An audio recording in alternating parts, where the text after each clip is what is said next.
தேவனுக்கு பயந்து நடக்கிற அனுபவம். ஆண்டவருக்கு பயந்து நடக்கிற யாராக இருந்தாலும் கர்த்தர் அவர்களுக்கு இளைப்பாறுதலை கட்டளையிடுவார்.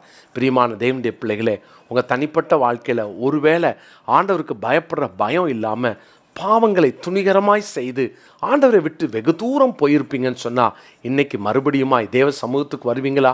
ஆண்டவரை தேடுவீங்களா? ஆண்டவருக்கு பயந்து நடக்கிற ஒரு தீர்மானத்தை எடுப்பீங்களா? கர்த்தருக்கு பயப்படுறதை மட்டும் ஒரு நாள் விட்டுறாதீங்க. கர்த்தர் உங்களை ஆசீர்வதிப்பார். மூன்றாவதாக, சீராக நடக்க கற்றுக்கொள்வோம். எப்போதும் தேவனுடைய பாதையிலே நடக்க கற்றுக்கொள்வோம். அதுதான் பூர்வ பாதை, அதுதான் நல்ல பாதை. தேவன் நமக்கு வகுத்த வழிகள் நல்ல பாதையில், சீரான பாதையிலே யாரெல்லாம் போகிறாங்களோ அவங்களுக்கு இளைப்பாறுதல்.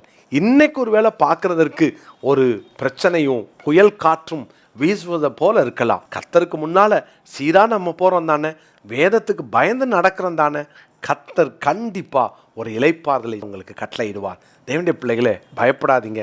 அவர் சமூகத்தை விரும்புங்க. ரெண்டாவது, அவருக்கு பயந்து நடக்க தீர்மானம் பண்ணுவோம். மூன்றாவது, அவர் பாதையிலே நாம் செல்லுவோம். அவர் என்ன பாதையில் போனாரோ அந்த பாதையிலே போவதற்கு தீர்மானம் எடுப்போம். நிச்சயமாய் நம்முடைய ஆத்மாவுக்கு ஒரு இளைப்பாறுதலை தருவார்.